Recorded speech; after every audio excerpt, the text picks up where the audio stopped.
આજે આપણે બનાવશું વડાપાવ. તો તેના માટે આપણે આ 4 નંગ બટેટા લીધા છે, વજનમાં 500 ગ્રામ છે.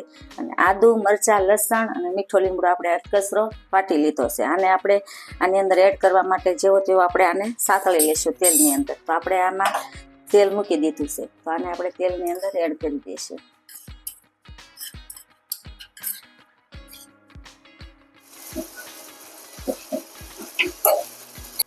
આ જેવું તેવું સતળાઈ ગયું છે, તો હવે આપણે ગેસ બંધ કરી દઈશું.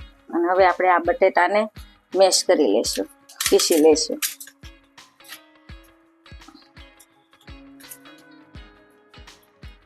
બટેટા આપણા પીસાઈ ગયા છે, તો આની અંદર હવે આપણે મસાલા કરશું. સૌ પ્રથમ પહેલા આપણે આ જે મરચાં ચાતળા હતા તે એડ કરશું. સ્વાદ પ્રમાણે આપણે મીઠું એડ કરશું. ધાણા જીરું પાવડર છે તે એડ કરશું. સેજ હિંગ એડ કરશું. સેજ હળદર આપણે નાખશું. આને આપણે બરાબર મિક્સ કરી લેશું. હવે આની અંદર આપણે 1 નંગ લીંબુ નીસવશું. આને આપણે બરાબર મિક્સ કરી અને ગોળિયું વાળી લેશું. મિક્સ થઈ ગયું છે, તો હવે આપણે મોટા મોટા ગોળા વાળી લેશું વડાપાવના. જો આ રીતના.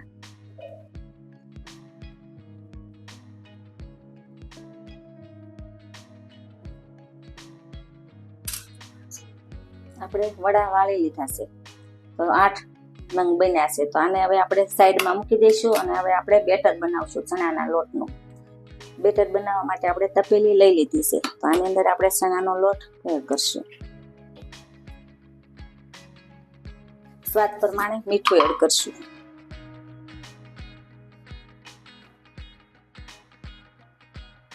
થોડીક હિંગ નાખશું આપણે. થોડુંક ધાણા જીરું નાખશું.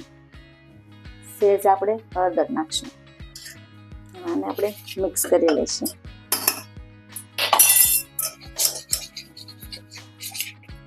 હવે આપણે પાણી એડ કરતા જઈશું અને હલાવતા જઈશું.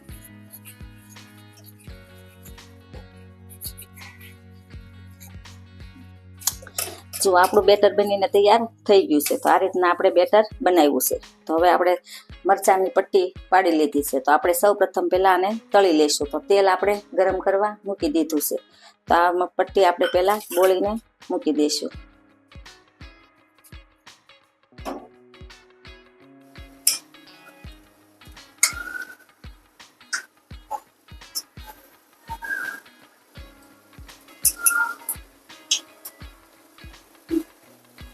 પટ્ટી આપણી બ્રાઉન કલરની થાય ત્યાં સુધી આપણે તળાવા દઈશું. આપણી મરચાંની પટ્ટી તળાઈને તૈયાર થઈ ગઈ છે. હજુ આ રીતના તળી છે, તો આપણે હવે આને સાઈડમાં મૂકી દઈશું. અને આપણે હવે વડા તળવાનું સ્ટાર્ટ કરશું. તો જો આ રીતના આપણે તળવી લેવાનું છે.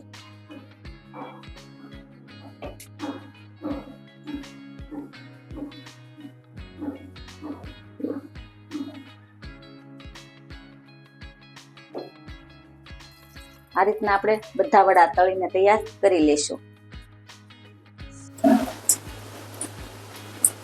આ રીતના આપણે બધા વડા તળીને તૈયાર કરી લીધા છે. તો હવે આપણે આ પાવ લીધા છે, તો આને હવે આપણે કાપા મૂકવાના છે. તો આપણે હવે કાપા મૂકી દઈશું, પછી આપણે પ્રોસેસ આગળ શરૂ કરશું. આને હવે આપણે વડું મૂકીને અને આપણે તળશું. ગેસ શરૂ કરીને આપણે લોયું મૂકી દીધું છે, તો આની અંદર આપણે બટર એડ કરશું.